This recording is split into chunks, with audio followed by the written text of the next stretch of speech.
నమస్తే welcome to TV 999 news. Komaram Bheem జిల్లా కాగజ్ నగర్ పెద్దవాగు వద్ద క్రేన్ ప్రమాదంలో మున్సిపల్ కార్మికుడు లింగంపల్లి నాగేష్ మృతిపై బీఆర్ఎస్ నాయకుడు doctor RS Praveen Kumar press meet లో మాట్లాడుతూ మృతి చెందిన మున్సిపల్ కార్మికునికి న్యాయం చేయాలని ప్రభుత్వాన్ని కోరారు.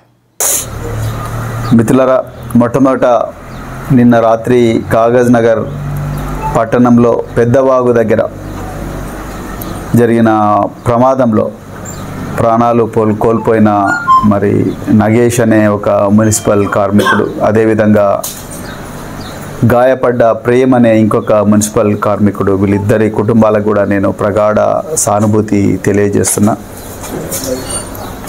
నిజానికి ముఖ్యమంత్రి ఆధీనంలో నడుస్తున్న ఈ department municipal administration and urban development department మరి రాష్ట్రంలో వేల విగ్రహాలు నిమజ్జనం అవుతున్నాయి. కానీ కాగజ్ నగర్ పట్టణంలో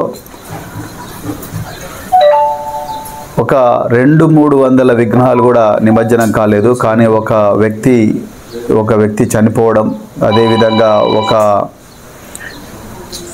కార్మికుడు గాయాల పాలవడం చాలా బాధగా ఉన్నది. నేను కూడా నిన్న నిమజ్జనం చేసే ఘాట్ దగ్గరికి పోవడం జరిగింది. అరకొర సౌకర్యాలతో వాటిని నిర్మించిండ్రు. అదేవిధంగా లైటింగ్ కూడా పూర్తి స్థాయిలో లేదు. ఏ విధంగా అయింది యాక్సిడెంట్ అంటే క్రేను బ్రేకులు ఫెయిల్ అయినాయని అంటున్నారు. నాకు నిజంగా ఆశ్చర్యంగా ఉంది. ఎప్పుడైనా కూడా ఘాట్ల దగ్గర, నిమజ్జనం చేసే ఘాట్ల దగ్గర ఎప్పుడు కూడా మరి జాకీలు పెట్టి స్టాండర్డ్గా నిర్మించి ఆ జాకీలు పెట్టిన తర్వాత వాహనం ఎంత బరువు ఎత్తినా కూడా మూవ్ కాకుండా చూస్తారు. నేను హైదరాబాద్ నగరంలో గణేష్ నిమజ్జన బందోబస్తులు దాదాపుగా 9 సంవత్సరాలు చేసిన 9 సంవత్సరాల్లో ఒక్కరోజు కూడా ఒక వ్యక్తి చనిపోలేదు. కానీ మరి ఇదే కాగజ్ నగర్ పట్టణంలో ఇలా ఒక వ్యక్తి చనిపోవడం, అదేవిధంగా ఇంకొక వ్యక్తి గాయాల పాలవడం, ఇది చాలా అంటే చాలా బాధాకరం.